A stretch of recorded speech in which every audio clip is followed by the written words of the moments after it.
Sometimes the people we think we know best are carrying the heaviest secrets.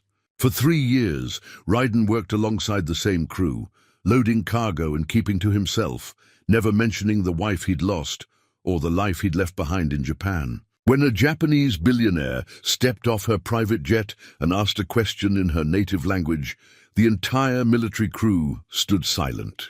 That's when Ryden stepped forward and answered her in perfect Japanese. Nobody saw it coming. The quiet, single father they barely knew suddenly revealed a past that changed everything. She was a powerful executive worth billions. He was a cargo handler raising his daughter alone. But what happens when two strangers discover they share the same quiet pain? Before we jump back in, tell us where you're tuning in from, and if this story touches you, make sure you're subscribed because tomorrow I've saved something extra special for you. The alarm clock buzzed at 5:30, same as it had every morning for the past 3 years. Ryden Brooks rolled out of bed with the practiced quiet of a man who understood that small apartments carried sound like whispers through paper walls. His daughter Lily slept in the next room, her breathing steady and peaceful behind the thin door that separated their modest bedrooms. He pulled on his work clothes, faded jeans, steel-toed boots, and a grey t-shirt that had seen better days, but still held together like everything else in his carefully controlled life. The coffee maker gurgled to life as he moved through their morning routine with the precision of a man who had learned that structure was the difference between functioning and falling apart. Outside their kitchen window, the Nevada dawn painted the desert in shades of amber and rose. Nellis Air Force Base spread across the horizon like a small city of concrete and purpose, where massive cargo planes waited like sleeping giants for another day of moving the world's necessities from one place to another. It was honest work, the kind that left your hands dirty and your back sore, but it paid the bills and kept food on their small table. The apartment itself told the story of a man rebuilding from scratch. Mismatched furniture from garage sales and thrift stores, but everything clean and carefully maintained. A small couch faced a television that got basic channels. The kitchen table was sturdy oak, probably the most expensive thing they owned, besides Ryden's truck. And it bore the gentle scratches of 3 years' worth of homework sessions and quiet dinners for two. But if you looked closely, you'd notice the careful gaps where something important used to be. A wedding photo that once sat on the mantel, now replaced by Lily's school pictures. A set of matching dishes that had been replaced by practical mismatched plates that could survive being dropped by an 8-year-old. The deliberate absence of anything that might remind a grieving man of what he'd lost. Lily appeared in the doorway at 6:15, right on schedule. 8 years old, with her father's steady brown eyes and her mother's delicate features, she moved with the quiet confidence of a child who had learned early that life required adaptation. Her dark hair fell in waves past her shoulders, and she wore it the same way her mother once had, though Ryden never spoke of that resemblance aloud. "Morning, Dad," she said, settling into her chair at the kitchen table, where a bowl of cereal and a glass of orange juice waited for her. "Morning, sweetheart." His voice carried the gentle roughness of a man who spent most of his days speaking only when necessary. "Sleep okay?" She nodded, already focused on her breakfast, with the serious attention she brought to most things in her young life. "Mrs. Henderson is reading us a story about Japan today. About cherry blossoms and temples." Something flickered across Ryden's face, a shadow of memory or pain, gone so quickly that most people would have missed it entirely. But Lily had learned to read her father's expressions like weather patterns, and she caught the brief tightening around his eyes. "That sounds nice," he said, turning to pour coffee into his thermos. "Cherry blossoms are beautiful in the spring. Have you ever seen them?" she asked, the innocent question carrying more weight than she could possibly understand. Ryden paused, his hand still on the coffee pot handle. For a moment he was 35 again, walking through Maruyama Park in Kyoto with a young woman whose laugh could make him forget that he was thousands of miles from home. The memory came sharp and sudden, then faded like morning mist. "Once," he said simply, A long time ago, Lily accepted this answer the way she accepted most of her father's careful responses about the past, with patience. Beyond her years, and the understanding that some stories weren't ready to be told, she had learned not to push, not because he had ever been harsh with her, but because she sensed the careful balance he maintained between remembering and surviving. At 6:45, Brighten dropped Lily at the base's childcare center, where she would spend the day with other military families' children while their parents worked. She hugged him goodbye with fierce affection, her small arms tight around his neck. "Love you, Dad." "Love you too, Lily Pad." The nickname came naturally, one of the few purely happy things that had survived from his previous life. His wife had called her that first, during the brief months when they had all been together as a family. The cargo bay at Nellis hummed with activity by 7 a.m. Massive transport planes sat on the tarmac like patient beasts, while crews loaded supplies destined for military bases across the Pacific. Brighten had found his place here among men who understood the value of hard work and few questions. They knew him as reliable, punctual, and strong enough to handle any job that needed doing.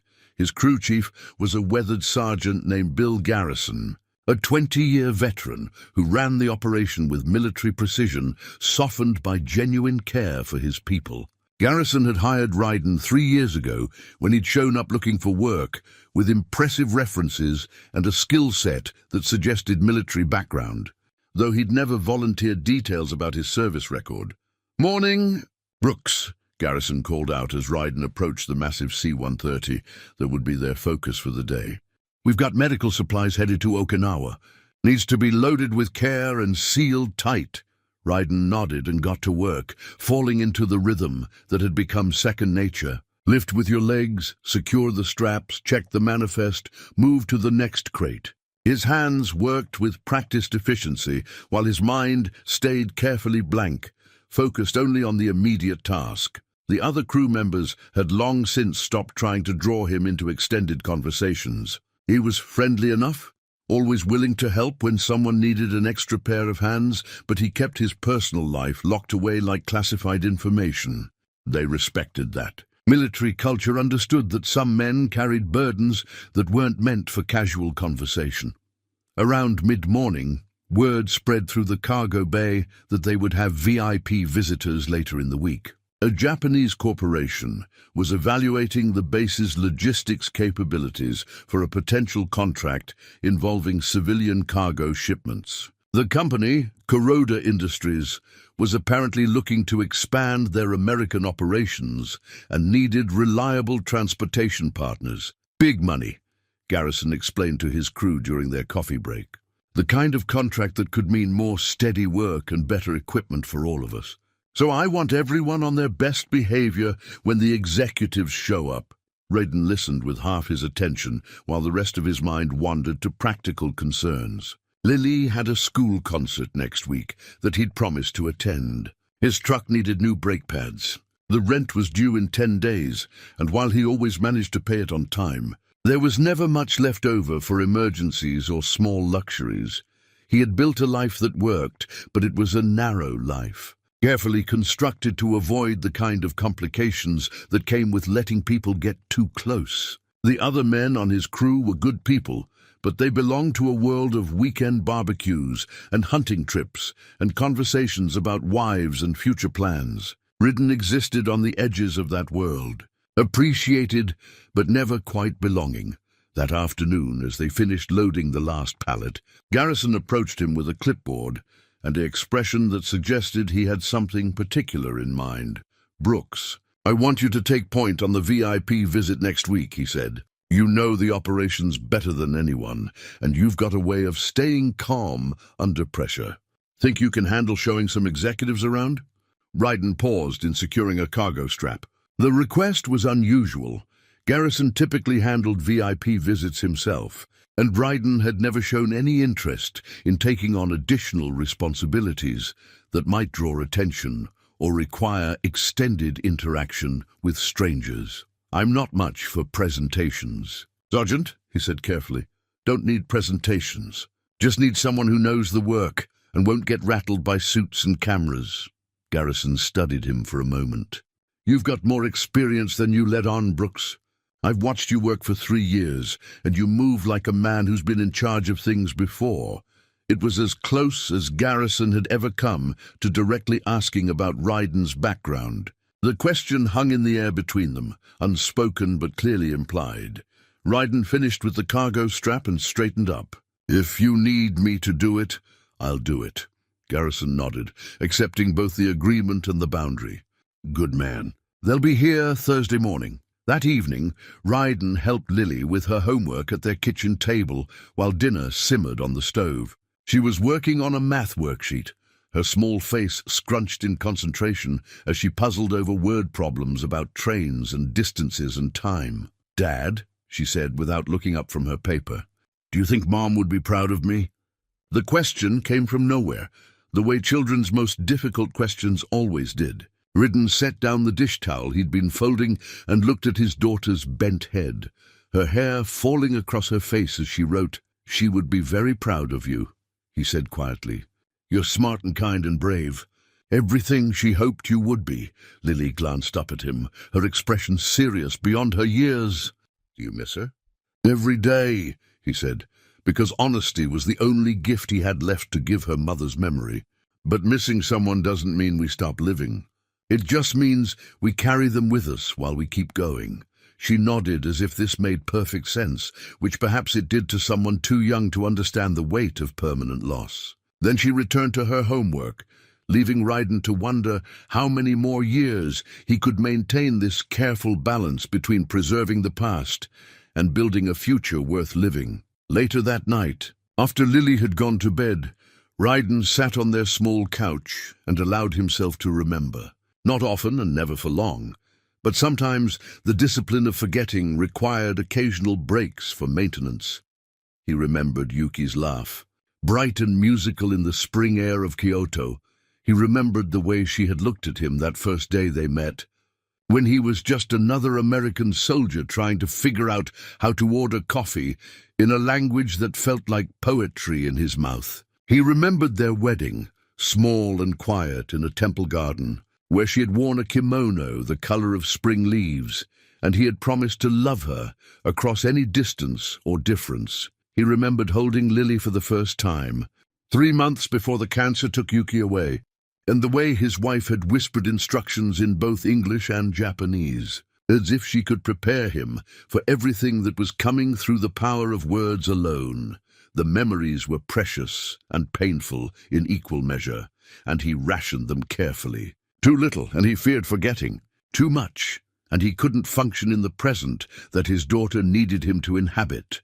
Outside, the desert wind stirred the curtains in their small living room, carrying the scent of sage and distant rain. Tomorrow would bring another day of cargo and careful routine, another day of building the quiet life that kept them both afloat.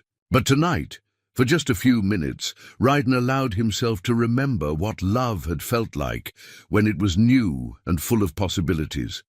In her bedroom, Lily slept with the peaceful stillness of childhood, dreaming of cherry blossoms and stories she couldn't yet understand. And in the space between memory and hope, her father kept watch over their small, carefully constructed world, protecting it from the kind of complications that could shatter the fragile peace they had built together.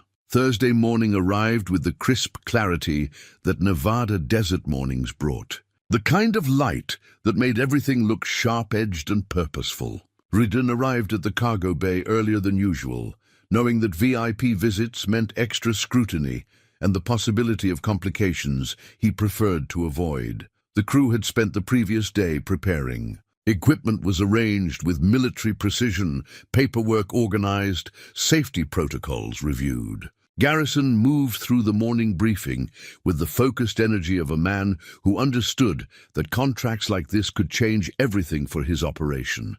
"Remember, they're evaluating us for reliability and efficiency," he told his assembled crew. "Answer questions honestly, demonstrate competence, and keep the conversation professional. These people are considering moving millions of dollars worth of cargo through our facility.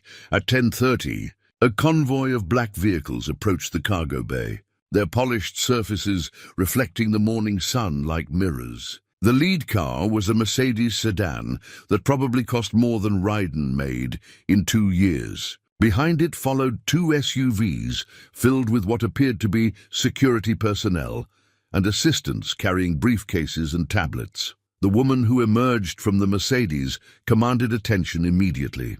Keiko Nakamura was probably in her early 40s, dressed in a charcoal business suit that managed to be both professionally conservative and elegantly expensive. Her movements were precise and purposeful, the bearing of someone accustomed to being the most important person in any room she entered.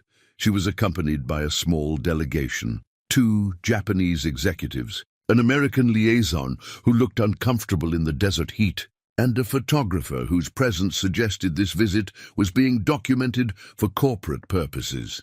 Garrison stepped forward to greet the visitors, his military bearing evident in every gesture. "Ms. Nakamura, welcome to Nellis Air Force Base. I'm Sergeant Bill Garrison, and this is my cargo operations team."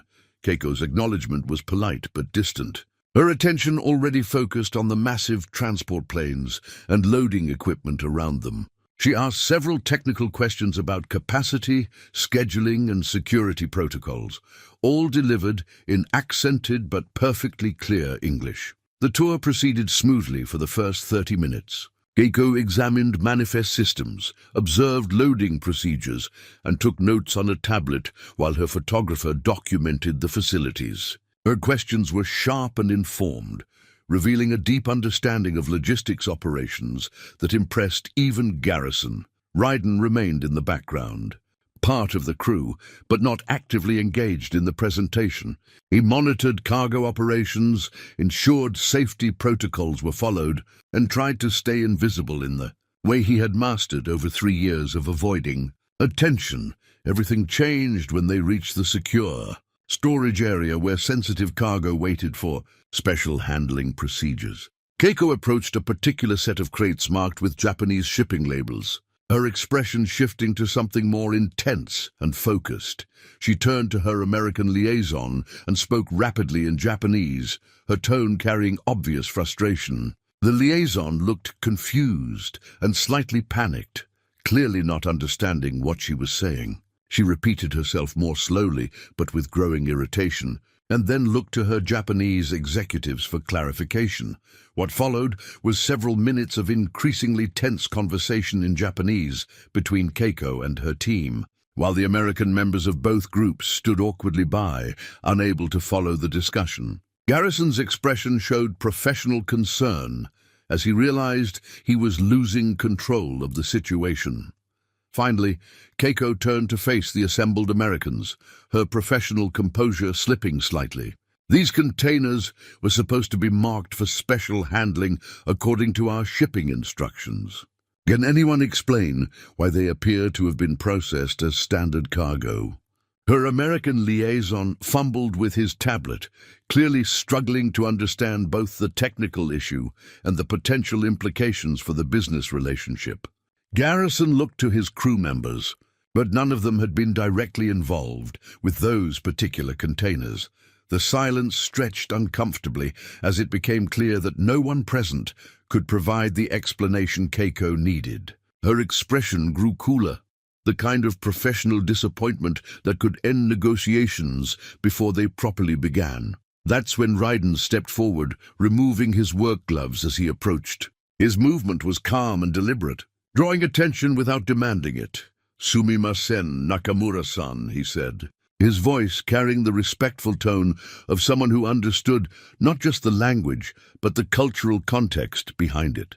"Sono konteina wa tokubetsu toriakai no shirushi ga arimasu ga, shorui no machigai de hyojun kamotsu toshite toroku sarete shimatta yo desu." The effect was immediate and electric. Every person in the group turned to stare at Ryden with varying degrees of shock. Keiko's eyes widened with surprise, then focused on him with sharp attention as she processed not just his fluent Japanese, but the respectful formality of his address. Garrison's mouth actually dropped open slightly.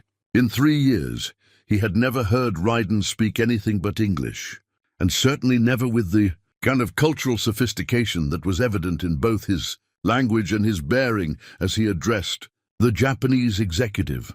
The other crew members exchanged glances of complete bewilderment. The quiet cargo handler they had worked alongside for years had just revealed a hidden dimension of his background that recontextualized everything they thought they knew about him. Keiko recovered her composure first, responding in Japanese with a question about the specific documentation requirements. Raiden answered smoothly, demonstrating not just linguistic fluency, but detailed knowledge of international shipping protocols and Japanese business practices. Their conversation continued for several minutes, conducted entirely in Japanese, while everyone else watched in fascination. Raiden's manner was respectful but confident, his understanding of the technical issues evident in the way Keiko's expression gradually shifted from frustration to something approaching impressed surprise. When they finally switched back to English, it was Keiko who took the initiative. "Thank you, Mr. Brooks." Raiden Brooks. "Mr. Brooks has correctly identified the documentation error and can arrange for proper reclassification of the containers," she said, addressing Garrison but keeping her eyes on Raiden. "His understanding of our requirements is unexpectedly comprehensive." Garrison found his voice, though it carried a note of amazement that he didn't try to hide. "Brooks, I had no idea you spoke Japanese." Raiden's expression remained calm, but those who knew him well enough might have caught the slight tension around his eyes that appeared when his carefully maintained privacy was unexpectedly breached. "I spent some time there," he said simply, offering no additional explanation. Keiko stepped closer, her professional interest clearly piqued. "Your Japanese is very good, Mr. Brooks, very proper. Where did you learn to speak with such formality?" "Kyoto," he said after a moment's hesitation. "I was stationed there for a while." Something in his tone, a careful neutrality that suggested deeper history, caused Keiko to study his face more intently. Her expression showed the recognition of someone who understood that certain kinds of experience left marks that extended far beyond language skills. "I see," she said quietly, and in those two words was the acknowledgement that she did, indeed, see more than he had intended to reveal. The remainder of the tour took on a different character.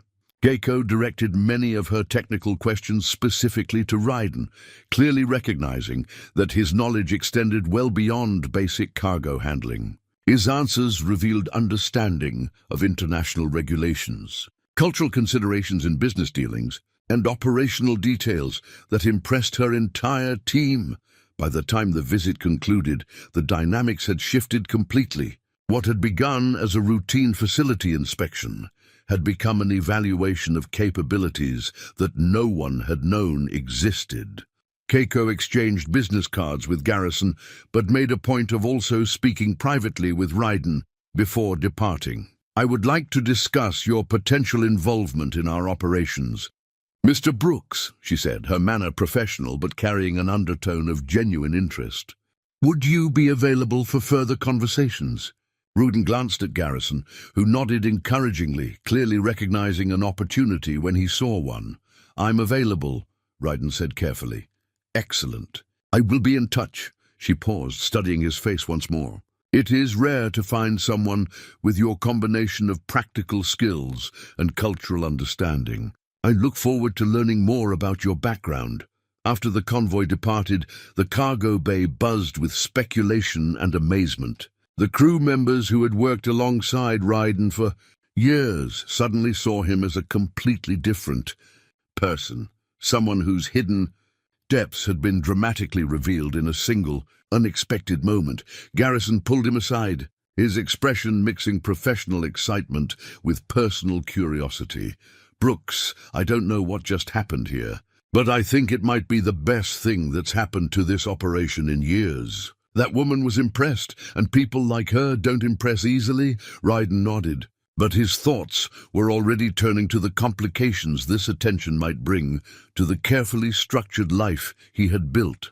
He had stepped out of the shadows to solve a problem, and now there was no going back to the comfortable anonymity he had maintained for 3 years. That evening, as he helped Lily with her homework, she looked up at him with the intuitive perception that children sometimes possessed. "Something different happened today, didn't it, Dad?" He paused in reviewing her math problems, struck by how easily she had read the change in him. "Maybe," he said. "Sometimes things happen that we don't expect, good things or bad things." "I don't know yet, sweetheart. I guess we'll find out."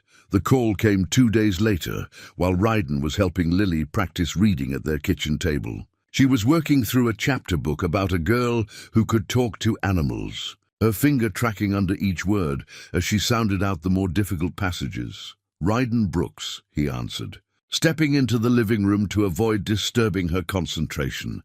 "Mr. Brooks, this is Keiko Nakamura. I hope I'm not calling at an inconvenient time." Her voice carried the same professional precision he remembered, but there was something more personal in her tone, a warmth that hadn't been present during the formal business interaction at the base. "No, it's fine," he said, glancing back at Lily, who was completely absorbed in her book. "How can I help you?" "I would like to offer you a position as cultural liaison for our American expansion project. The role would involve coordinating between our Japanese operations team and your military logistics facility, ensuring that both sides understand each other's requirements and expectations." Ryden was quiet for a moment, processing the implications. A liaison position would mean more money, certainly, but it would also mean stepping fully into the spotlight he had spent 3 years avoiding. It would mean questions about his background, explanations about skills and experiences he preferred to keep private. "I appreciate the offer," he said carefully, "but I'm not sure I'm the right person for that kind of responsibility. Mr. Brooks, I've been in business for 15 years, and I've learned to recognize capability when I see it. Your understanding of our culture and requirements is exactly what this project needs. More importantly, you demonstrated the kind of calm competence that comes from real experience." There was a pause, and when she continued, her voice carried a note of genuine curiosity. "May I ask what your military background was? It's clear that your time in Japan involved more than basic language study." Ryden looked out their small living room window at the desert evening, watching the last light fade behind the mountains. This was the moment he had been dreading and expecting in equal measure, when his carefully constructed privacy would collide with professional opportunity. "Special operations," he said simply. "Cultural integration and liaison work, mostly in East Asia." "I see." Her tone suggested she understood more than he had explicitly stated. "And you left the military to work in cargo operations?" "I had family responsibilities," he said, which was true without being complete. "Yes, Sergeant Garrison mentioned that you have a daughter. That must make these kinds of career decisions more complex." There was understanding in her voice, the recognition of someone who had also faced the challenge of balancing professional opportunity with personal obligations. It made him wonder about her own story, the path that had led her to become one of the most successful businesswomen in Japan. "The position would offer significant financial benefits," she continued. "Health insurance, education assistance, opportunities for advancement. And the work would be based primarily at Nellis, so you wouldn't be traveling extensively." Ryden found himself considering the offer more seriously than he had expected. The money would mean security for Lily, opportunities he couldn't provide on a cargo handler's salary, college funds, better housing, the kinds of advantages that could shape her entire future. "Can I think about it?" he asked. "Of course. But I should mention that I'll be returning to Japan next week to finalize our expansion plans. If you're interested, I would need your decision by Friday, so we can discuss the details before I leave." After they hung up, Ryden sat on the couch and tried to imagine what accepting the position would mean. More responsibility, certainly. More attention. More opportunities for people to ask questions about his past that he wasn't ready to answer, but it would also mean providing better for Lily. And perhaps more importantly, it would mean using skills that had been gathering dust for 3 years. The cultural knowledge, the language abilities, the understanding of complex operational requirements, All of it had been earned through years of difficult service, and it felt somehow wrong to let it waste away in the name of maintaining a comfortable anonymity. "Dad?" Lily appeared beside the couch, her book closed with a finger marking her place. "Was that about work?" "Maybe a new job," he said, making room for her to sit beside him. "What do you think about that?" She curled up against his side with the easy affection of childhood, considering the question with her characteristic seriousness. "Would it make you happy?" The question caught him off guard. In 3 years, he had focused so entirely on providing stability and security that he had rarely considered happiness as a relevant factor in his decision-making. "I don't know," he said honestly, "but it might mean better things for you. A better place to live, maybe. More opportunities." "I like our place," she said, but without defensiveness. It was simply a statement of contentment with what they had built together. "I know you do, sweetheart, and we're not going anywhere. But sometimes new opportunities come along that could make life better, even when what we have is already good." She nodded against his shoulder, and he could feel her thinking through the implications in the way that children did, not with adult anxiety about change and complications, but with simple acceptance that life sometimes shifted in unexpected directions. The next morning, Garrison called him into the office before the morning shift began. The small administrative space was cluttered with schedules, shipping manifests and coffee-stained paperwork, but Garrison had clearly made an effort to organize things for their conversation. "Brooks, I heard from Nakamura Industries yesterday. They want to offer you a position as their cultural liaison." Ryden nodded, unsurprised that word had traveled quickly through official channels. "I want you to know that while I hate to lose you from the regular crew, this is the kind of opportunity that doesn't come along often. The pay grade would put you in management level, and frankly, you've got skills that are being wasted loading cargo."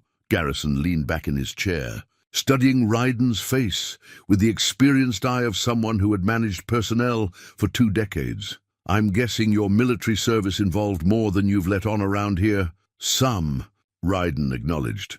"Well, whatever it was, it prepared you for something bigger than what you've been doing. And I think you know that." The truth was, Ryden did know that. Every day he spent loading cargo and maintaining careful anonymity.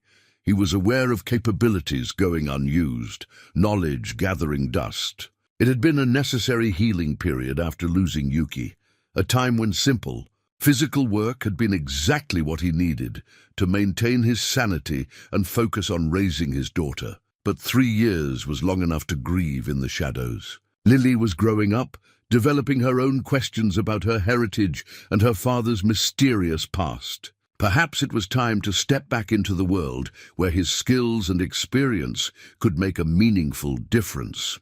"If I take the position," he said to Garrison, "what happens to my place on the crew?" "The liaison role would be based here, so you'd still be part of the operation, just in a different capacity. And honestly, having someone with your background coordinating with international clients could benefit everyone." That afternoon, Ryden made his decision. He called Keiko's office and accepted the position, feeling something like relief as he spoke the words aloud. It was time to stop hiding from his own capabilities.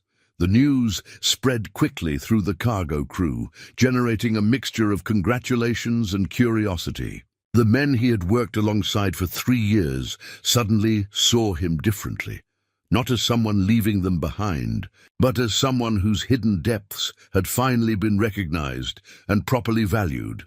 But perhaps the most important reaction came from Lily that evening, when he explained that he would be taking on new responsibilities at work. "Does this mean you'll teach me more Japanese words?" she asked, her eyes lighting up with excitement. "If you want to learn them," he said, surprised by how much her enthusiasm meant to him. "I do. I want to understand the stories Mom would have told me." And in that moment, Ryden realized that accepting the liaison position wasn't just about professional advancement or financial security. It was about honoring the memory of his wife by sharing the culture she had loved with the daughter they had created together. It was about stepping out of the shadows and back into the light, where healing could finally begin to look like hope. Keiko arrived at Ryden's apartment on a Saturday afternoon, carrying a leather briefcase and wearing casual clothes that somehow still managed to look expensive. She had called that morning to ask if they could discuss project details in a more informal setting, explaining that some conversations were better conducted away from the formal atmosphere of military facilities. Lily answered the door when Keiko knocked, her natural curiosity overcoming any shyness about meeting her father's new business associate. "Your Japanese is remarkably fluent, Mr. Brooks, more than what most military personnel acquire through basic cultural training. Did you study the language extensively during your service?"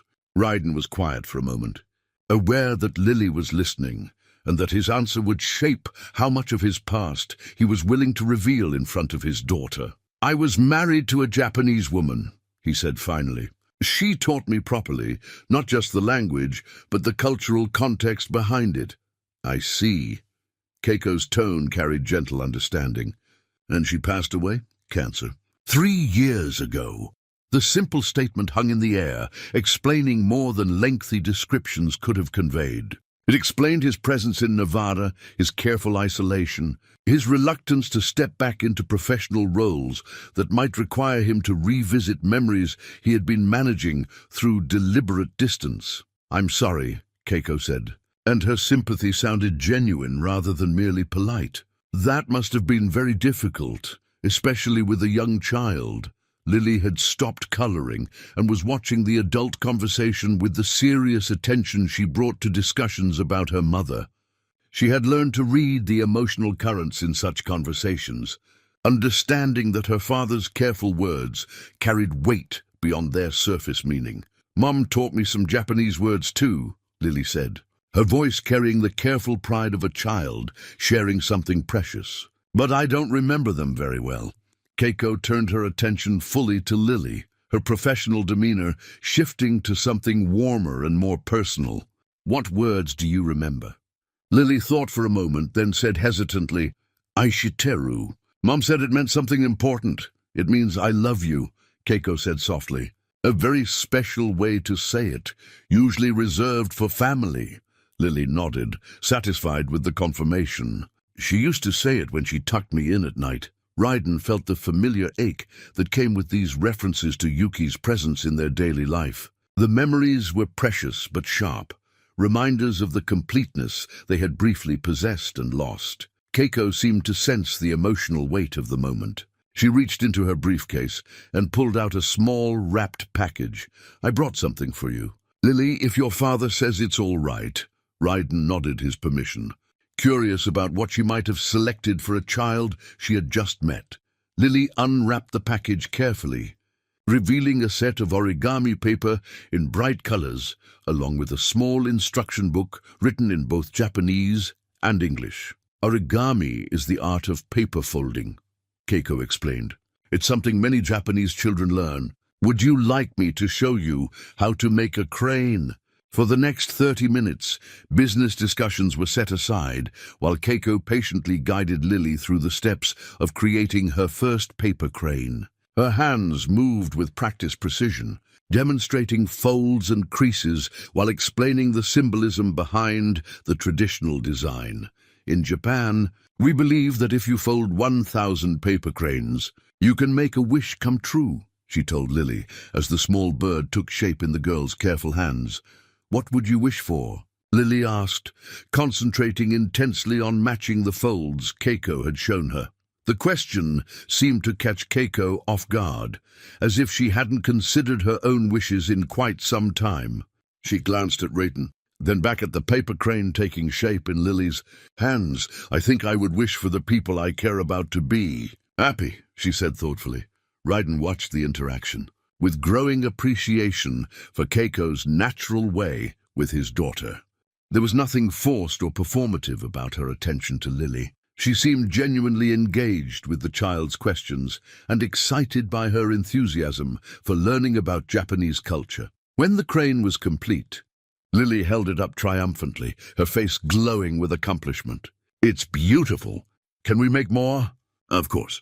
Practice makes perfect, and each one you make will be better than the last. As they worked on a second crane, Keiko and Ryden continued their business discussion, but the formal atmosphere had completely dissolved. The conversation flowed naturally between project details and personal observations, creating a comfortable intimacy that surprised Ryden with its naturalness. I should mention that the Japanese business culture places great emphasis on relationships and trust, Keiko said, while helping Lily with a particularly tricky fold. Your role would involve more than technical coordination. You would be representing both sides to each other, helping them understand not just what is needed, but why it matters. I understand, Ryden said. Cultural translation is often more important than literal translation. Exactly, she looked at him with approval. That understanding is precisely why I believe you're the right person for this position. As the afternoon progressed, Ryden found himself relaxing in ways he hadn't experienced in years. The combination of meaningful professional discussion and genuine personal connection created a sense of possibility that he had almost forgotten could exist. When Keiko finally prepared to leave, Lily hugged her goodbye with the unself-conscious affection of childhood. "Will you come visit us again?" she asked. "I hope so," Keiko said, glancing at Ryden for confirmation. "If your father doesn't mind."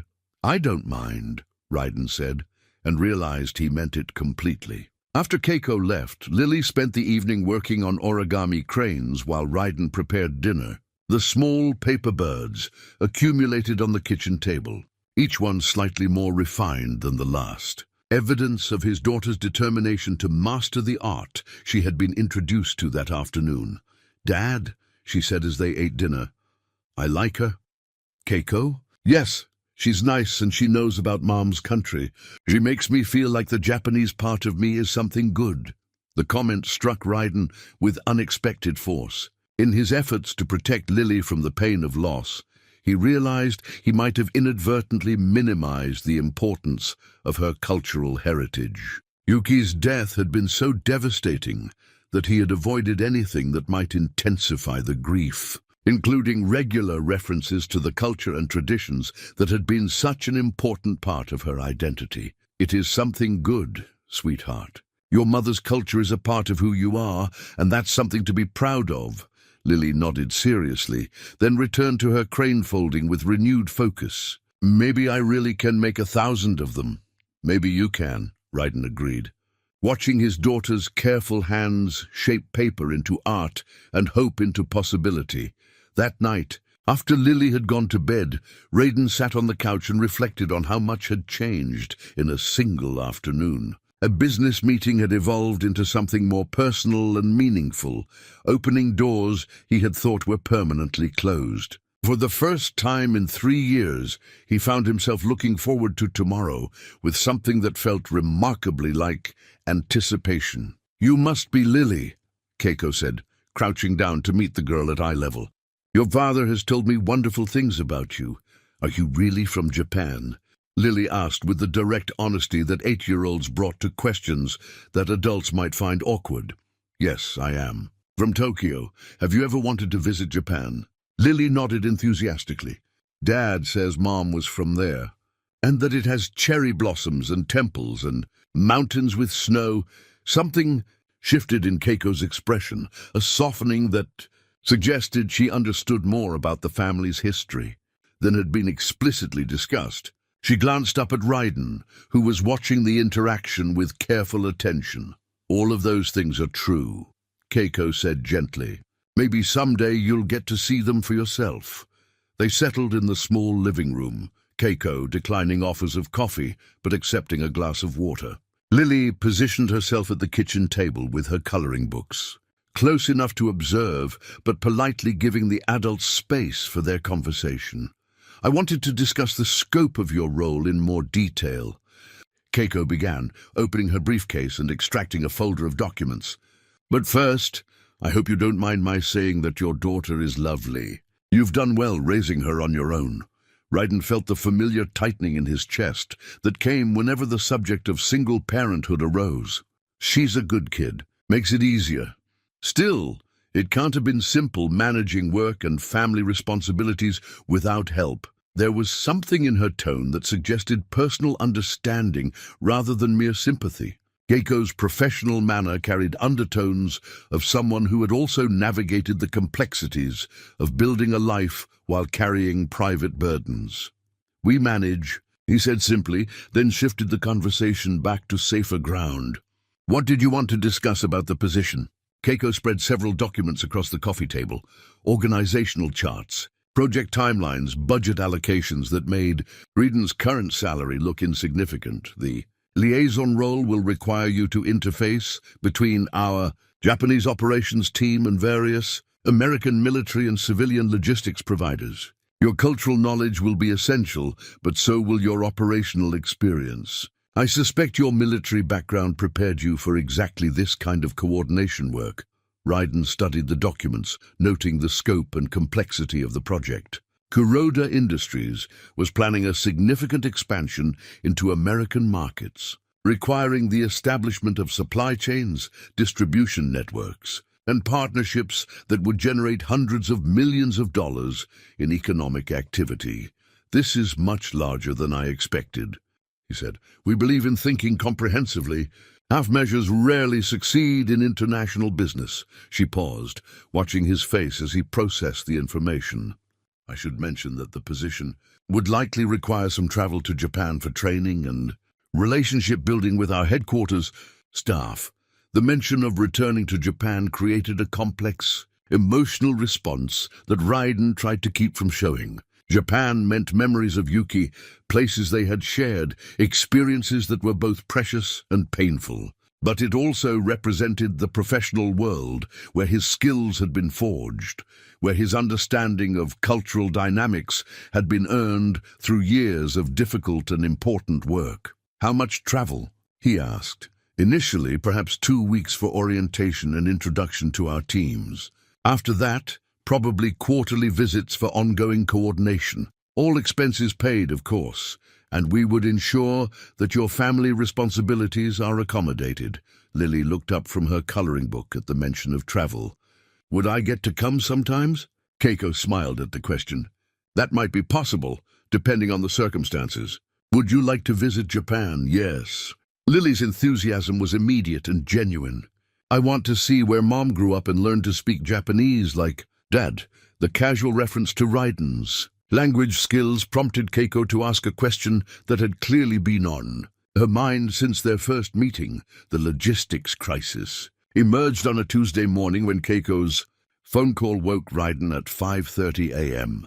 Her voice carried the controlled tension of someone managing a significant professional emergency. "Brighten, I need your help. We have a major problem with the first shipment phase, and I'm not getting clear answers from anyone on the American side." He was immediately alert, the old military training that never completely faded, bringing him to full consciousness within seconds. "What kind of problem?" "Regulatory compliance issues. The shipping manifests don't match the customs documentation, and there are questions about security protocols that could delay everything by weeks. I'm flying in today, but I need someone who understands both systems to help sort this out."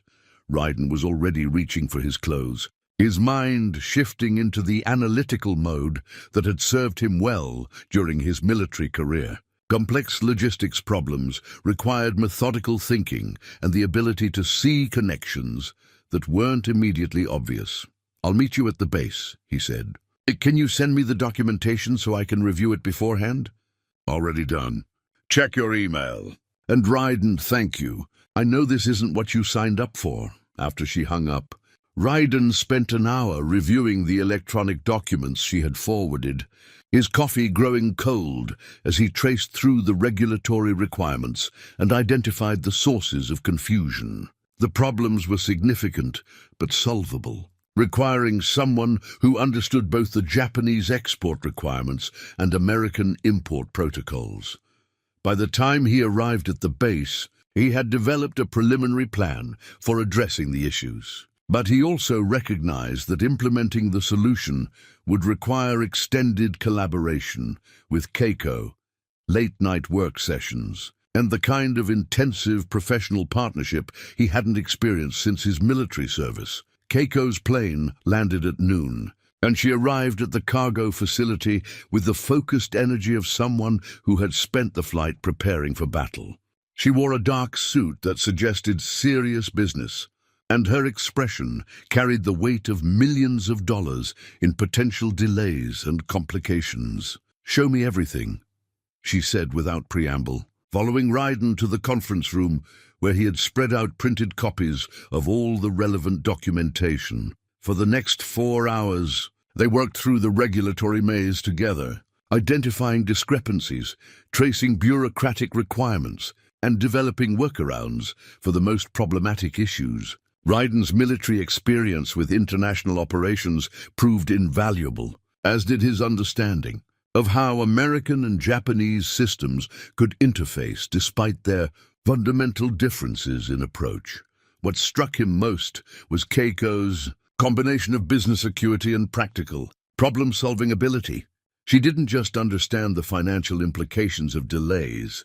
She grasped the technical details of shipping protocols and regulatory requirements. More importantly, she listened to his suggestions with genuine respect, treating him as an equal partner in developing solutions rather than simply an employee following instructions.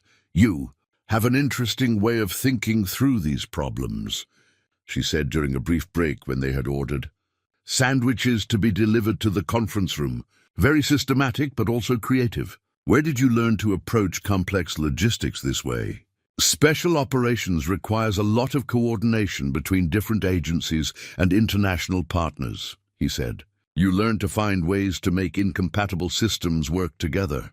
"What kind of operations?" The question came naturally in the context of their professional collaboration, but Ryden still felt the familiar hesitation about revealing details of his military service. Cultural liaison work mostly, helping American forces understand local customs and requirements, and helping local partners understand American capabilities and limitations. Keiko nodded thoughtfully. "That explains your sensitivity to the cultural aspects of business relationships. Most Americans approach international commerce as if it's simply a matter of translating contracts and adjusting prices." "Culture shapes everything," Ryden said. "How people think about time, relationships, obligations, success. You can't separate business from cultural context." "Exactly." She looked at him with approval that felt personally meaningful rather than merely professional. "That understanding is rare, especially among men who have primarily worked in military environments." The comment surprised him. "What do you mean?" "Military culture tends to emphasize hierarchy and direct communication. But successful international business requires the ability to navigate subtlety, to understand what people aren't saying as much as what they are saying. It's a different kind of intelligence." Ryden considered this, recognizing the truth in her observation. His success in special operations had come largely from his ability to adapt to different cultural contexts, to understand motivations and concerns that weren't explicitly stated. It was a skill set that had served him well in Japan, particularly in his relationship with Yuki, who had appreciated his willingness to learn not just her language, but the cultural assumptions behind it. "My wife taught me a lot about that," he said. "She was very patient with my American tendency to want everything explained directly." "Tell me about her," Keiko said gently. The request caught him off guard. In 3 years, no one had asked him to describe Yuki, to share memories of who she had been as a person, rather than simply acknowledging that he had suffered a loss. Most people seemed to understand that the subject was too painful for casual conversation, but something about the moment, the quiet conference room, the sense of professional partnership, Keiko's genuine interest, made the sharing feel natural rather than intrusive. "She was a translator," he said. "We met when I was working with Japanese self-defense forces on a joint training exercise. She was helping with the language barriers, and I was helping with cultural coordination. We spent a lot of time together trying to figure out how to make two very different military systems work together." That sounds like the foundation for understanding each other in deeper ways. It was. She saw things I missed, understood connections I couldn't see, and she was patient with my questions, even when they revealed how little I really knew about anything important. Keiko smiled. The best teachers usually are patient with their students, especially when the students are genuinely trying to learn. They returned to work, but the personal conversation had shifted something between them. The professional collaboration continued, but it was now layered with a sense of personal connection that made the work feel less like problem-solving and more like partnership. By 8 o'clock that evening, they had developed a comprehensive solution to the regulatory issues, complete with revised documentation and a timeline for implementation. The work had been intensive and challenging, but also satisfying in ways that Ryden hadn't experienced since his military service. "I need to call Lily," he said, glancing at his watch. "Let her know I'll be late for dinner, of course. And please give her my regards. I enjoyed meeting her very much." When Ryden called home, Lily answered with the slightly worried tone she used when his schedule deviated from their normal routine. "I'm fine, sweetheart," he assured her. "Just working late on an important project. There's leftover pizza in the refrigerator for dinner, and I'll be home by 9. Is Keiko there?" Lily asked with the intuitive perception that had characterized her questions about his work since the liaison position began. "Yes, she's here. We're solving some complicated problems together. Tell her I made 3 more cranes today, and I think they're getting better." Ryden smiled, touched by his daughter's desire to share her accomplishments with someone who had shown genuine interest in her efforts. "I'll tell her," he promised. When he relayed the message, Keiko's face lit up with genuine pleasure. "She's working hard on those cranes. That kind of persistence is admirable in someone so young." "She gets that from her mother," Ryden said. "Yuki never gave up on anything she thought was important. And from her father." "I think," Keiko said quietly. The comment hung in the air between them, carrying implications that neither of them was quite ready to address directly. But the acknowledgement was there, the recognition of qualities beyond professional competence, the suggestion of personal worth that extended into areas Ryden had almost forgotten about himself. As they packed up their work materials, preparing to continue the next day, Ryden found himself looking forward to tomorrow's collaboration with something that felt distinctly different from simple professional obligation. For the first time in 3 years, he was experiencing the satisfaction that came from using his skills alongside someone who truly understood their value. The dinner invitation came 3 weeks later, after they had successfully resolved the shipping crisis and established a smooth working rhythm for the ongoing project.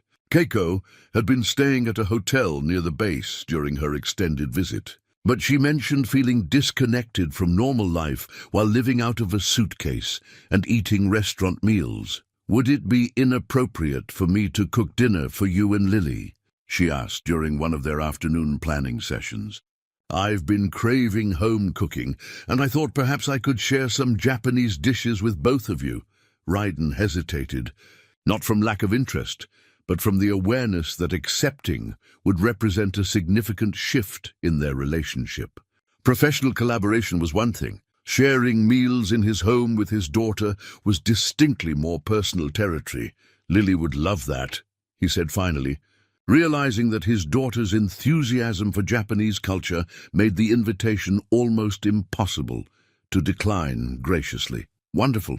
Is Saturday evening convenient? I can stop at the Asian market in Las Vegas and get proper ingredients." Saturday afternoon found Ryden cleaning their small apartment with more attention to detail than he usually devoted to household maintenance. Not because Keiko would judge them for normal living, but because having a guest felt significant after 3 years of maintaining their privacy so carefully. Lily helped with excitement that bordered on vibration, arranging her growing collection of origami cranes on the kitchen table and practicing the few Japanese phrases Keiko had been teaching her during their brief interactions at the base. "Do I look okay, Dad?"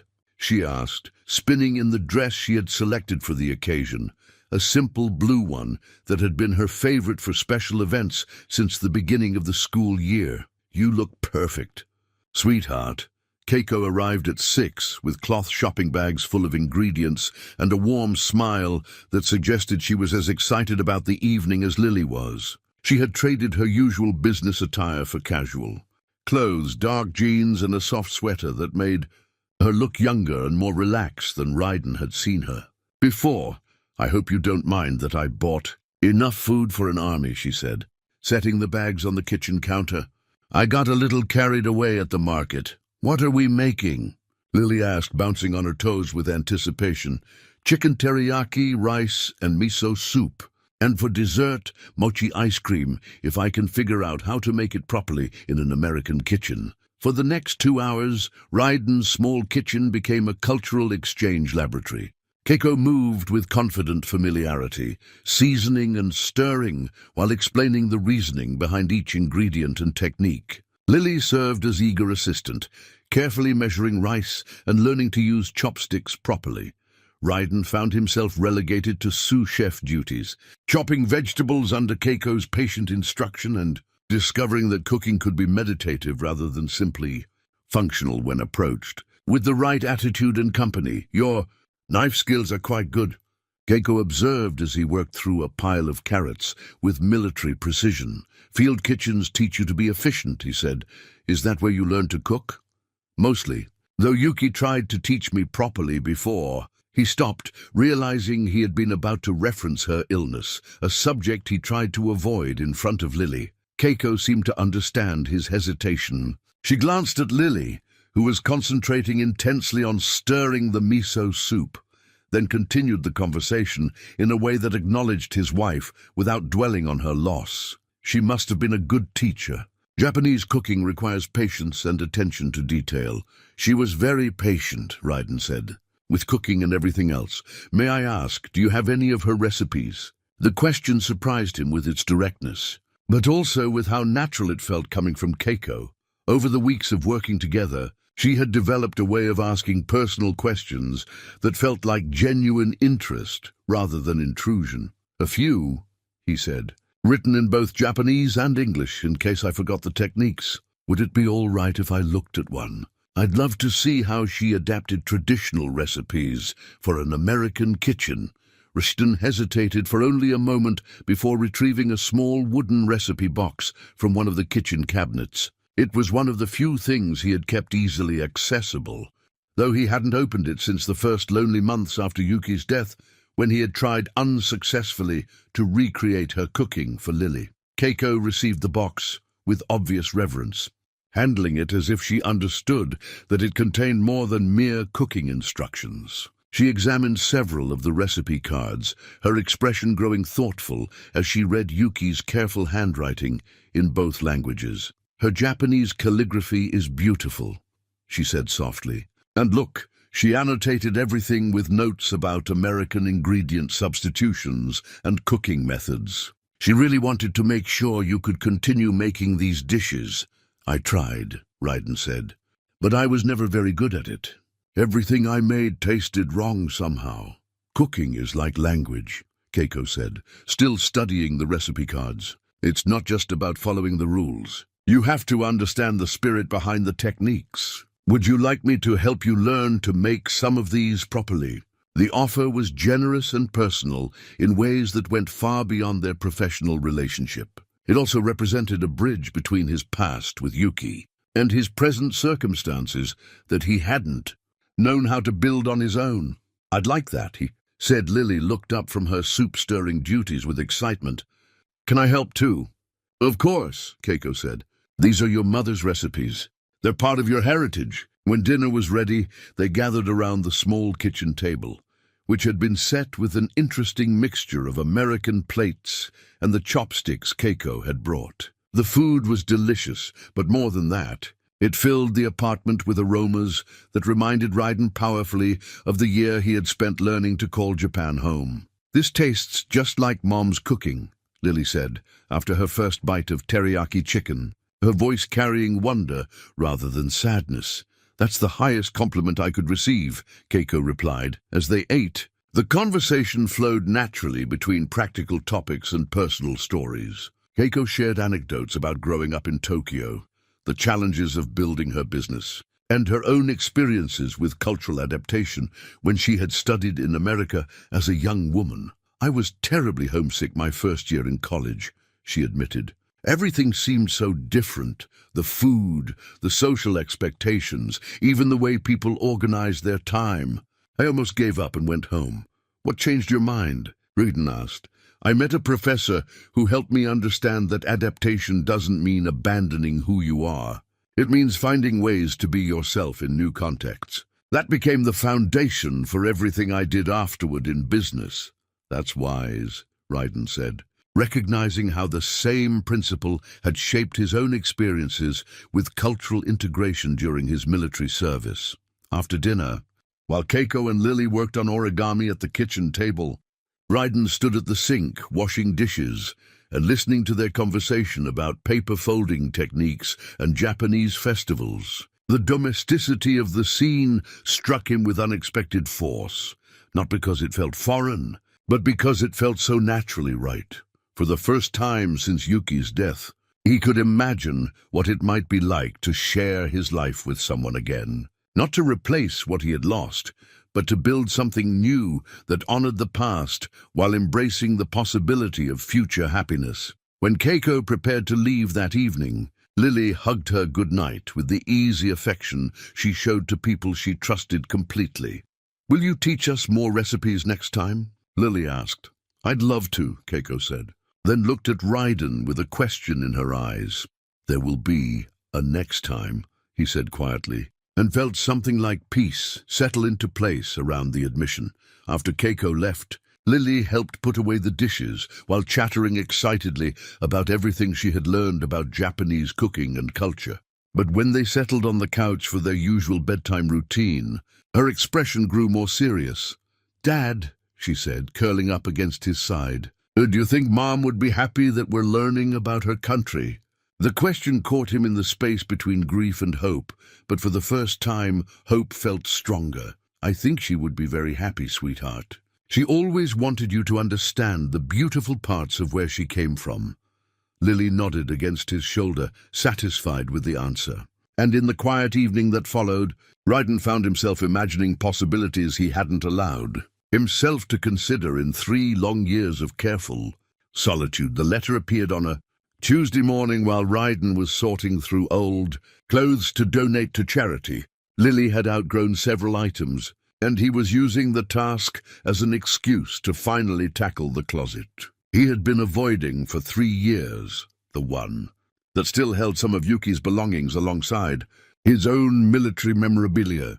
He found the letter in the breast pocket of his dress blues, the formal uniform he had worn exactly once since leaving active duty to Yuki's funeral. The envelope was cream-colored paper with his name written in Yuki's careful script, the characters flowing with the elegant precision she had brought to everything she touched. For several minutes, he simply held the envelope, his hands trembling slightly as he recognized her handwriting. He had gone through all of her personal effects after her death, keeping some things for Lily and carefully preserving others for himself. But this letter had somehow escaped his attention, hidden in the pocket of a uniform he had never expected to wear again. Inside the envelope, 2 sheets of paper contained a message written in both Japanese and English, as if Yuki had wanted to ensure her words would be understood with perfect clarity, regardless of his emotional state, when he eventually found them. "My beloved Ryden," the letter began. "If you are reading this, then time has passed, and you have found your way to looking through the things we shared together. I hope this means you are ready to hear what I need to tell you. I know that my illness frightens you, and I know you believe that losing me will be the end of something important in your life. But I need you to understand that love doesn't end with death. It changes form, but it continues in the ways we carry each other forward. You have given me the most beautiful years of my life, and together we created Lily, who will carry the best parts of both of us into whatever future awaits her. But I need you to promise me something that I could not ask while I was still with you. because I knew you would refuse.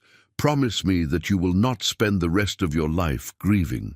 Promise me that you will not use my memory as an excuse to avoid the possibility of loving again." Brighten had to stop reading and sit down on the edge of their bed, the letter shaking in his hands as the implications of her words settled into his understanding. "I have watched you with Lily, and I know what kind of father you will be, patient, devoted, completely committed to her happiness. But she needs to see that love is possible, that relationships can bring joy rather than only loss. She needs to understand that opening your heart to someone doesn't diminish what we had together.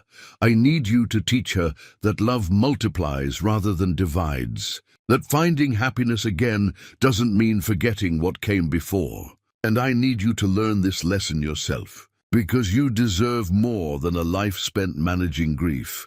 When the time comes, and you will know when it comes, please don't let guilt prevent you from embracing what could make you both happy. Don't let my memory become a burden that keeps you from living fully.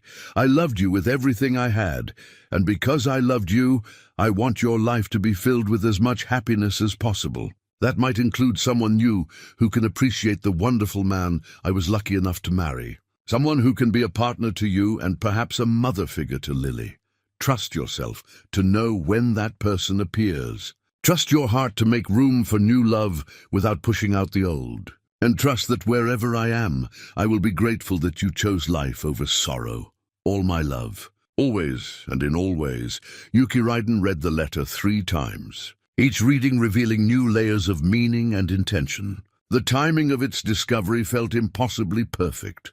Or perhaps, he realized, Yuki had understood him well enough to know exactly when he would need to hear these words. The letter changed everything and nothing simultaneously. His love for Yuki remained unchanged, but her explicit permission to move forward transformed guilt into possibility, transformed loyalty into freedom. She had given him what he couldn't give himself, absolution, from the belief that happiness would represent betrayal. That evening, Keiko called, as she often did now, their conversations having evolved from purely professional coordination to something that included personal check-ins and shared observations about their days. "You sound different. Tonight," she said after they had discussed the week's shipping schedules. "More relaxed somehow. I found something today," he said carefully. "A letter from Yuki that I didn't know existed. She wrote it before she died, knowing I would find it eventually. What did it say?" Keiko's voice carried gentle curiosity rather than intrusion. "That she wanted me to be happy. That she wanted me to find love again when the time was right." The statement hung between them over the phone connection, both of them understanding its implications for their growing relationship. "How do you feel about that?" Keiko asked quietly.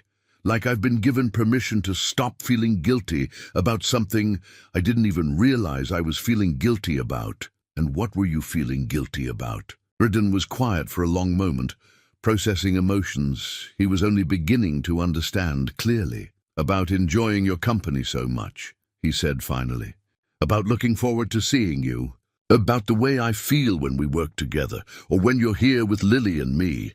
About the possibility that I might be falling in love again." The admission surprised him with its completeness. He hadn't planned to be so direct, but Yuki's letter had somehow freed him from the careful emotional management that had characterized his interactions with everyone for 3 years. "Raiden," Keiko said, her voice soft with emotion. "I know it's complicated," he continued. "Your life is in Japan, your business, your family.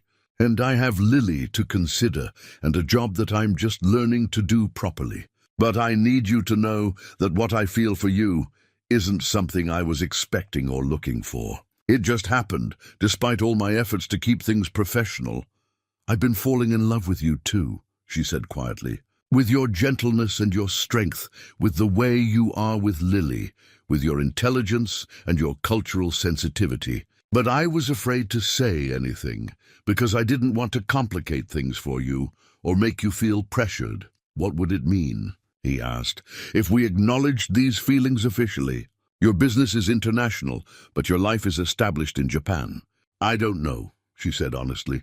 But I know that I've never felt more comfortable with anyone, never found someone who understood both the professional and personal aspects of who I am. I know that spending time with you and Lily feels more like home than anything I've experienced in years. They talked for another hour, exploring possibilities and acknowledging complications. The conversation was honest and careful, both of them understanding that they were discussing something that could reshape both their lives fundamentally. The next morning, Brighten made a decision that would have been impossible without Yuki's letter. He called Kaew and asked if she would like to take a weekend trip with him and Lily. Not for business, but as the family unit they were beginning to become. "I'd love that," she said, her voice carrying warmth and excitement that confirmed what they had both been feeling but hadn't quite dared to name. When he told Lily about the planned weekend trip, she responded with enthusiasm that suggested she had been hoping for exactly this development. "Are you and Kaew going to be girlfriend and boyfriend now?" she asked with the directness that 8-year-olds brought to relationship status questions. "Maybe, sweetheart. How would you feel about that?" Lily considered the question with her characteristic seriousness. "I think Mom would like her," she said finally. "And I like her too. She makes you smile more, and she teaches me things about where Mom came from." That night, before going to sleep, Brighten read Yuki's letter one more time. But instead of feeling the sharp pain of loss, he felt something closer to gratitude, for the love they had shared, for the daughter they had created together, and for her wisdom in understanding that happiness could expand rather than replace what had come before. For the first time since her death, he fell asleep thinking about the future with anticipation rather than simply acceptance. The letter had given him permission to stop surviving and start living again, and he intended to honor that gift by embracing whatever possibilities awaited them. The urgent phone call came at 3 a.m. on a Wednesday, pulling Brighten from deep sleep with the kind of jarring alarm that immediately suggested serious trouble. "Brighten, I'm sorry to wake you, but I need your help." Keiko's voice carried strain and exhaustion that he had never heard before. "There's a crisis with my company in Japan, and I need to return immediately. It's very serious." He was instantly alert, his mind shifting to the focused clarity that crisis situations demanded. "What kind of crisis?" "A hostile takeover attempt. While I've been in America working on the expansion project, a consortium of competitors has been quietly acquiring shares and building a case that my international focus has made me neglectful of domestic operations. The board is meeting tomorrow to discuss removing me as CEO." Brighten understood immediately that this wasn't simply a business disagreement, but a coordinated attack designed to exploit her physical absence from Japan. "How much support do you have on the board?" "Not enough. The consortium has been spreading rumors about failed American ventures and questioning my judgment. They're portraying the expansion as reckless spending rather than strategic growth." Her voice carried the controlled desperation of someone who had built something precious and was watching it slip away. "What can I do to help?" "I need to leave for Tokyo today, but the American expansion project is at a critical phase. If I abandon it now, it proves their point about divided loyalties. But if I stay to manage it, I lose my company." Brighten was quiet for a moment, processing the implications. Then an idea began to form. Audacious and complicated, but perhaps the only solution that could address both problems simultaneously. "What if you didn't have to choose?" he said. "What if I came with you to Japan? I could help present the American project as a success rather than a distraction. Demonstrate that your international focus has created valuable partnerships rather than neglecting domestic operations." Brighten: "That's generous. But this is corporate warfare at the highest levels. These people will attack any perceived weakness, and having a foreign business partner might make things worse rather than better." "Not a foreign partner," he corrected. "An American military liaison with special operations background and deep cultural understanding. Someone whose presence validates your international strategy rather than undermining your domestic credibility." There was silence on the phone as Keiko considered the possibility. When she spoke again, her voice carried cautious hope. It could work. If you were introduced properly, with the right context about your background and our professional collaboration, it might actually strengthen my position. But it would mean leaving everything here, possibly for weeks. I understand. But Lily has always wanted to visit Japan, and this might be the perfect opportunity for her to see her mother's homeland. You want to bring Lily? Keiko's surprise was evident. She's part of this too, isn't she? Part of what we're building together. Besides, she might be the secret weapon you don't realize you need. The next 12 hours passed in a whirlwind of preparation and logistics. Garrison expedited leave paperwork with the efficiency of someone who understood that unusual circumstances required unusual solutions. Lily approached the prospect of traveling to Japan with excitement tempered by awareness that this was more than a vacation. This was about protecting something important to people she cared about. Are we going to help save Keiko's company? She asked while packing her small suitcase with careful attention to including her growing collection of origami cranes. We're going to try, sweetheart. Sometimes the best way to help someone is simply to stand with them when things get difficult. Like a family. The question struck him with its simple clarity. Yes, like a family. The flight to Tokyo was Lily's first time leaving the continental United States, and her wonder at the experience provided welcome distraction from the business crisis that awaited them. Keiko sat beside them, alternating between periods of focused preparation, reviewing financial documents and strategic presentations, and moments of genuine engagement with Lily's questions about Japanese culture and customs. Will I be able to understand people when they talk? Lily asked as their plane descended toward Narita Airport. Some of it, Keiko assured her. And I'll help translate anything important. But you might be surprised how much you pick up just from watching and listening. Tokyo struck Raiden with the force of memory and change combined. The city was both exactly as he remembered and completely transformed. 3 years of growth and development layered over the cultural foundations that had shaped his understanding of Japan during his military service. But more than the physical changes, returning to Japan with Keiko and Lily felt like completing a circle that had been broken by loss and was now being rebuilt through love and partnership. They stayed in Keiko's family home in a traditional neighborhood where modern Tokyo life existed. Alongside customs that had endured for generations, Keiko's parents, Hiroshi and Emiko, received them with the formal politeness that Japanese culture demanded. But Raiden recognized the subtle signs of approval in their treatment of him and their immediate affection for Lily. "Your Japanese is very good," Hiroshi observed during their first dinner together, speaking in English out of courtesy, but clearly impressed by Raiden's cultural sensitivity. "Where did you learn to bow properly?" "Your daughter's late wife taught him," Lily said innocently, not understanding that she was providing information that recontextualized Raiden's presence in their home. Emiko's expression shifted to something warmer and more personal. "You were married to a Japanese woman?"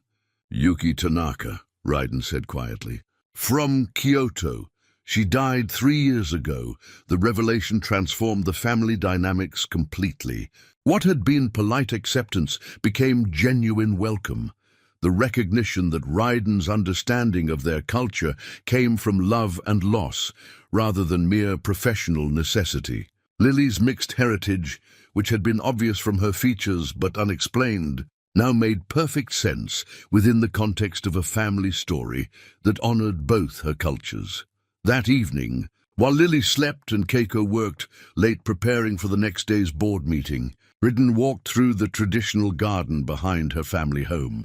The space was small but perfectly designed, every element chosen and placed with the aesthetic precision that Japanese culture brought to the integration of nature and human habitation. Keiko found him there an hour later, sitting on a stone bench and contemplating the careful arrangement of rocks and plants that created beauty from simplicity. "Nervous about tomorrow?" he asked as she settled beside him. "Terrified," she admitted. I've spent 15 years building this company, and it could all disappear in a single board meeting. What's the worst-case scenario? They remove me as CEO, install someone who will abandon the international expansion, and reduce the company to a domestic operation with limited growth potential. Everything I've worked for becomes meaningless. Ryden was quiet for a moment, thinking through the strategic elements of the situation with the analytical approach that had served him well in military planning. Or, he said finally, they discover that your international strategy has created partnerships and opportunities they hadn't fully understood. They realize that having someone with your cultural sensitivity and global perspective gives them competitive advantages they can't replicate easily. That's the best-case scenario. But it requires convincing people who have already decided that I've made mistakes. Then we don't try to convince them you haven't made mistakes. We show them that your mistakes led to innovations and partnerships that are more valuable than playing it safe would have been. Keiko looked at him with the expression of someone recognizing a perspective she hadn't considered. What do you mean? Military strategy teaches you that sometimes the most unconventional approaches are the most effective ones. Your competitors expect you to defend your decisions. Instead, we go on the offensive. We show them what they'll lose if they replace you, not just what you've accomplished. They spent the next 2 hours developing a presentation strategy that reframed the entire narrative. Instead of defending her expansion into American markets, they would demonstrate how her cultural bridging had created opportunities that purely domestic competitors couldn't access. Instead of apologizing for time spent outside Japan, they would show how that time had built relationships and understanding that would benefit the company for decades. When they finally returned to the house, Lily was awake, sitting at the kitchen table with Emiko and working on origami, with the patient instruction of someone who'd been teaching the art form for 60 years. "Look, Dad," Lily said, holding up a paper crane that was more perfectly formed than any she had created before. "Emiko-san taught me the secret to making the wings balance properly." "Beautiful," Ryden said, and meant it in ways that extended far beyond the paper sculpture. "Lily has very good hands for this work," Emiko observed. "Patient and careful, like her father." As they prepared for sleep in the guest rooms Keiko's parents had graciously provided, Ryden felt something he hadn't experienced in years, the sense of being part of something larger than his own careful, controlled world. Tomorrow would bring challenges that could reshape their futures. But tonight they were a family, preparing to face those challenges together. "Dad," Lily said sleepily from her futon, "I think I understand now why Mom loved Japan so much. It feels like everything has meaning here, even small things." "Yes, sweetheart, it does."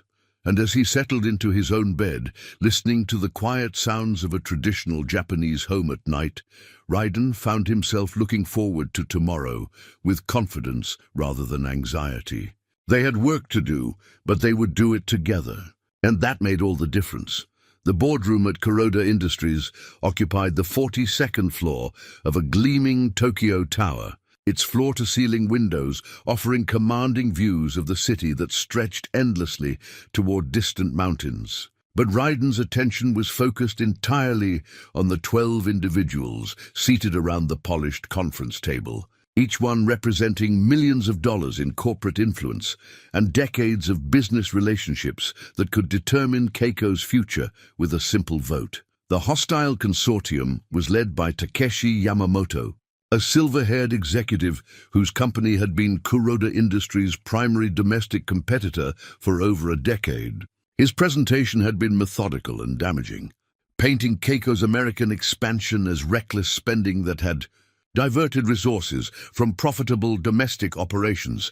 Ms. Nakamura's absence from Japan during the critical third quarter resulted in delayed responses to market changes and missed opportunities with key domestic clients.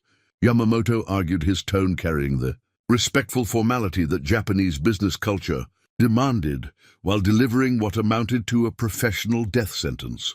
Ryden watched Keiko's face as she listened to the systematic dismantling of her leadership decisions. Her expression remained professionally composed, but he could see the strain in the slight tension around her eyes, the careful control of someone who understood that any display of emotion would be interpreted as weakness in this context. When Yamamoto concluded his presentation, the board chairman turned to Keiko with the grave courtesy of someone delivering an execution. "Miss Nakamura, you have the opportunity to respond to these concerns before we proceed with our deliberations." Keiko stood and moved to the presentation screen with the confident bearing that had made her one of Japan's most successful businesswomen. But Raiden could see her hands trembling slightly as she activated her slides. "Honorable board members," she began, her voice carrying the formal respect that the situation demanded. "I understand the concerns that have been raised about my recent focus on international expansion.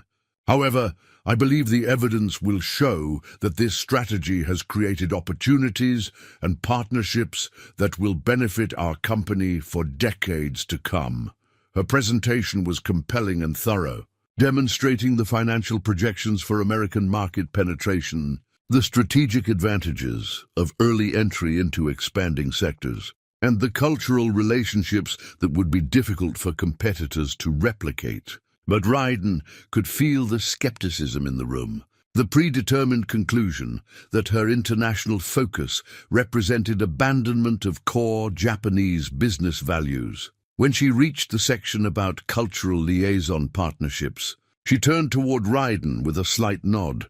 "I would like to introduce Raiden Brooks, our American cultural liaison, whose military background and deep understanding of Japanese business practices has been essential to the success of our expansion project." Raiden stood and moved to the front of the room, aware that every person present was evaluating him, not just as a business partner, but as a symbol of either successful international cooperation or dangerous foreign influence. "Honorable board members," he said, beginning with a formal bow that demonstrated respect for Japanese customs, "I am grateful for the opportunity to speak with you about the partnership between our organizations." He continued in Japanese, his fluency and cultural sensitivity creating visible surprise among board members who had clearly expected a typical American approach to international business. His presentation focused not on defending Keiko's decisions, but on demonstrating the strategic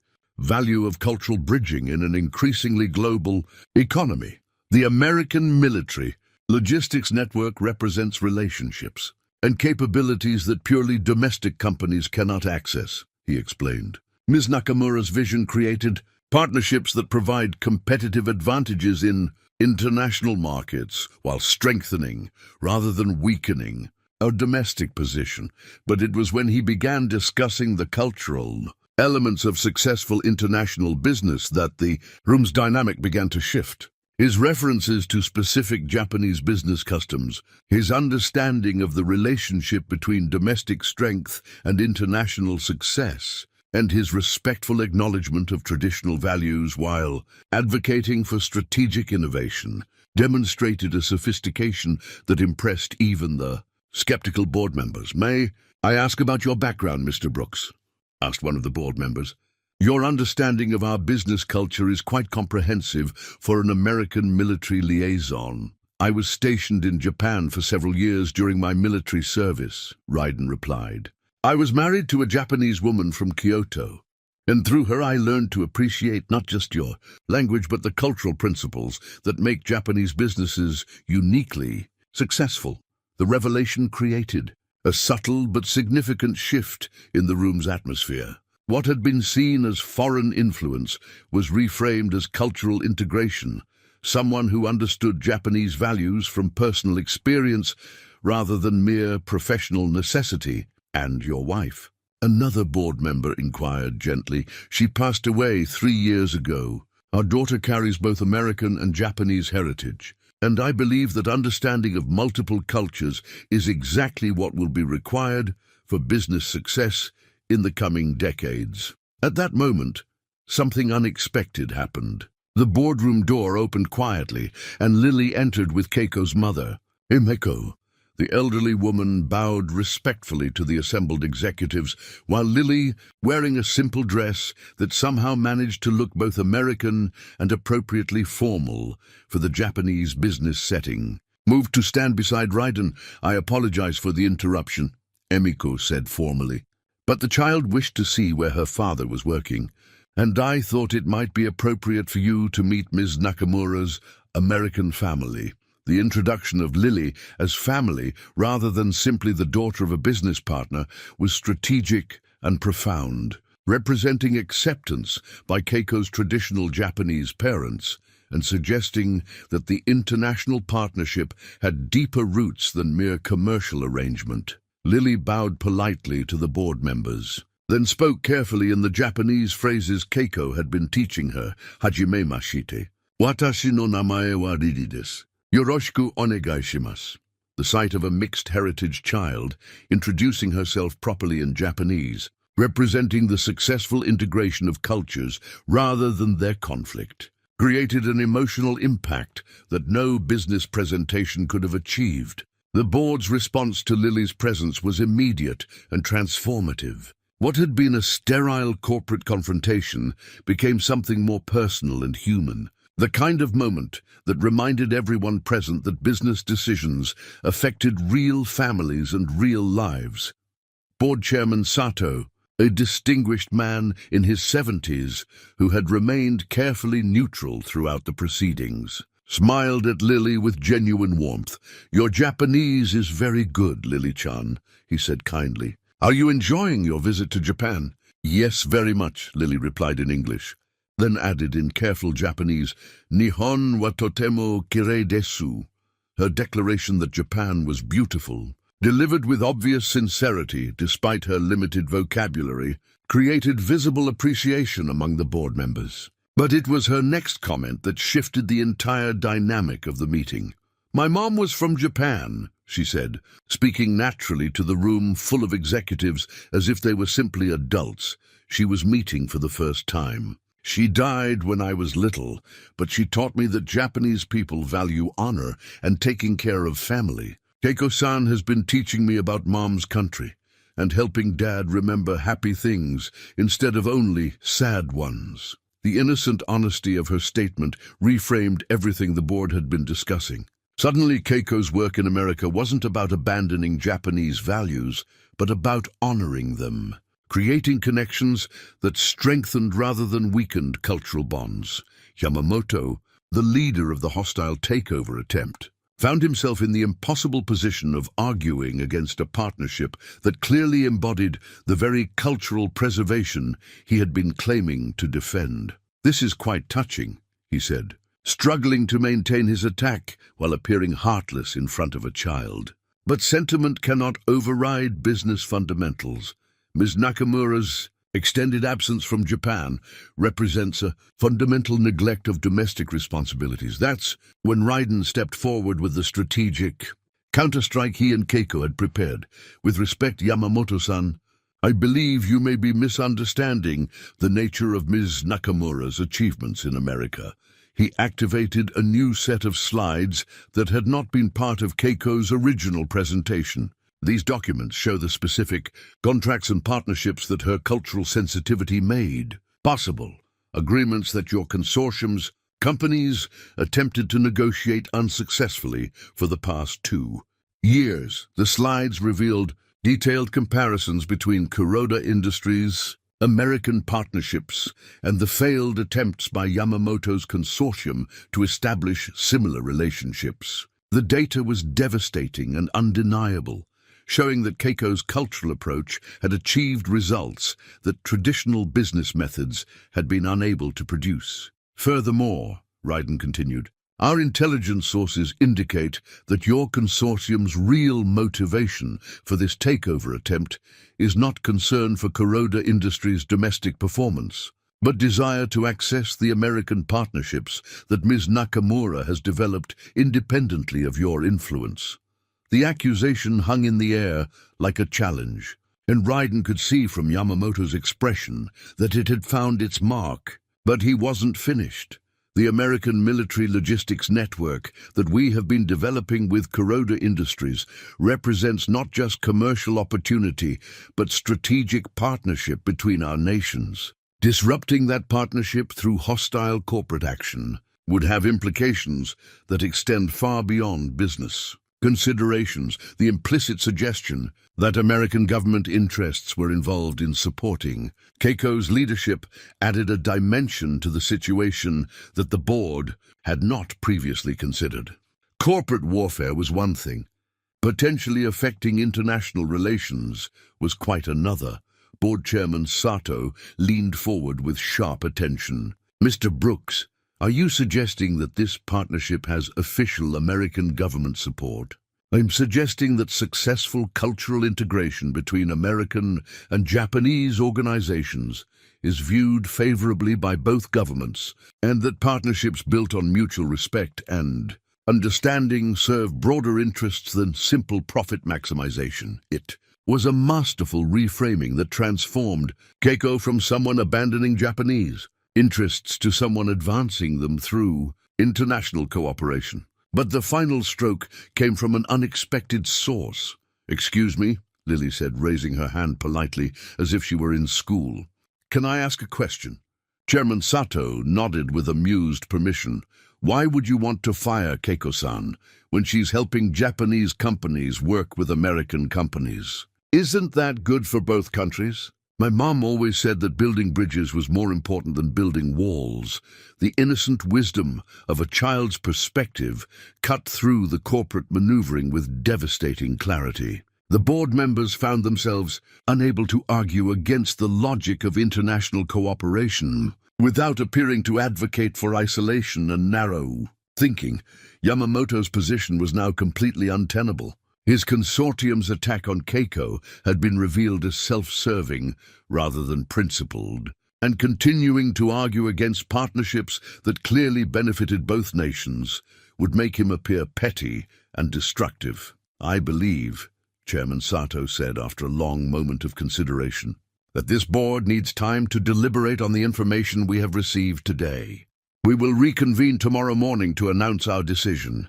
As the board members filed out of the conference room, several of them stopped to speak personally with Lily, complimenting her Japanese and asking about her experiences in their country. The transformation from hostile interrogation to friendly cultural exchange was complete and irreversible. Kaew remained composed until they were alone in the boardroom, then allowed herself a moment of relief that was visible only to Raiden and Lily. "Do you think we won?" Lily asked, with the directness that characterized all her important questions. "I think we showed them what winning really looks like," Raiden replied, putting his arm around both of them as they stood together in the gleaming boardroom high above Tokyo. Outside the windows, the city stretched endlessly in all directions, a testament to the power of growth, adaptation, and the courage to build bridges across any distance. 6 months later, the small ceremony took place in the garden behind the chapel at Nellis Air Force Base, with desert wildflowers blooming between weathered stone paths and the Nevada mountains rising like ancient guardians in the distance. The guest list was intimate: Garrison and several crew members from the cargo operation, Keiko's parents who had flown from Tokyo for the occasion, and a handful of friends who had watched Raiden rebuild his life with quiet admiration. Lily served as maid of honor, wearing a dress that incorporated both American and Japanese design elements. Her growing collection of origami cranes arranged as part of the altar decorations. She had reached 437 paper birds in her quest toward the traditional 1,000, each one more perfectly crafted than the last. The ceremony itself blended traditions from both cultures, with English vows spoken under cherry blossom branches that Keiko's mother had specially arranged to bloom in the desert spring. When Raiden placed the ring on Keiko's finger, a simple band that incorporated both American and Japanese design elements, he thought of Yuki's letter and felt not the weight of replacement, but the expansion of love that she had predicted and blessed. "I promise to honor what came before while building what comes next," he said, the words carrying weight that extended far beyond the traditional marriage vows. "I promise to be a bridge between our worlds and a foundation for our family," Keiko replied, looking at both Ryden and Lily as she spoke. The reception was held in the cargo bay where they had first met, transformed for the evening with lights strung between the massive aircraft and tables arranged to take advantage of the sunset views across the tarmac. It was an unusual venue for a wedding celebration, but it honored the place where their story had begun and the work that had brought them together. During the toasts, Garrison spoke about watching Ryden emerge from the shadows of grief into the light of new purpose. His words carrying the respect of someone who had witnessed true transformation. "I hired a cargo handler 3 years ago," he said, raising his glass toward the couple. "But what I got was a man whose hidden depths would eventually reshape not just our operation, but our understanding of what international partnership really means." Keiko's father, Hiroshi, offered remarks in both Japanese and English, acknowledging that his daughter had found not just a husband, but a cultural bridge that would strengthen both their families. "In Japan, we believe that the best marriages create something larger than either person could achieve alone," he said.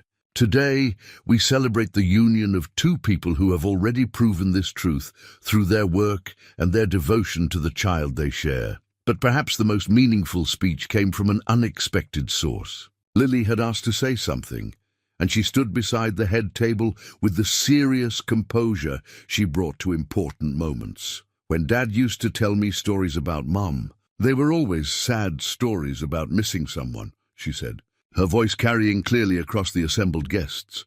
"But now when he tells me stories about Mom, they're happy stories about love that continues even when people aren't here anymore. Keiko-san didn't replace Mom. She helped us remember that Mom would want us to be happy." Her words brought tears to many eyes, but they were tears of joy rather than sorrow, recognition that healing could honor the past while embracing the future. The business results had exceeded everyone's expectations. The board vote in Tokyo had been unanimous in favor of retaining Keiko as CEO, with several members privately acknowledging that the cultural integration strategy represented the company's best path towards sustainable international growth. The American expansion had generated partnerships worth hundreds of millions of dollars, and other Japanese corporations were now seeking similar cultural liaison arrangements. Ryden's role had evolved into something unprecedented, a position that combined logistical expertise with cultural interpretation, helping bridge not just language barriers, but fundamental differences in business philosophy and relationship building. His work had become a model for international corporate cooperation, and he was frequently consulted by other companies attempting similar expansions. But the most important changes were personal rather than professional. Keiko had relocated her primary residence to Nevada while maintaining offices in both countries, creating a truly international lifestyle that honored both cultures. Their home, a larger place with space for Lily's growing independence and their shared life, displayed artifacts from both their histories. Yuki's recipes hanging in the kitchen alongside photographs of their new family adventures. Lily was thriving in ways that reflected her multicultural heritage. She was becoming fluent in Japanese, had developed genuine friendships with other military families, and carried herself with the confident curiosity of someone who understood that the world was full of fascinating differences to explore and appreciate. On their wedding night, after the guests had departed and Lily had fallen asleep surrounded by origami cranes and wedding cake remnants, Ryden and Keiko sat together in their garden and talked about the future they would build together. "Do you ever miss the simplicity of your old life?" Keiko asked, curled against his side under the desert stars. "I miss the certainty," he said honestly, knowing exactly what each day would bring, never having to worry about complications or changes. "But I don't miss the emptiness. I didn't realize how much of my life I was just managing rather than actually living. And now I look forward to tomorrow. I look forward to seeing what Lily will discover about herself and the world. I look forward to the projects we'll work on together and the problems we'll solve. I look forward to growing old with you and watching our family expand in ways we can't even imagine yet. Above them, the Nevada sky stretched endless and full of stars, the same constellations that had watched over ancient travelers and would continue to guide future journeys long after their own story had become part of the larger human saga of love finding its way across any distance, any difference, any loss. In her bedroom, Lily dreamed of reaching 1,000 paper cranes and the wish she would make when that milestone was achieved. But she had already learned the most important lesson, that the best wishes were the ones that came true gradually, through patience and love, and the courage to keep building bridges, even when the distance seemed impossibly vast. The cargo planes sat quiet on the tarmac, ready for tomorrow's missions, carrying the world's necessities from one place to another, just as love carried hope across cultures, languages, and the spaces between hearts that dared to remain open despite everything.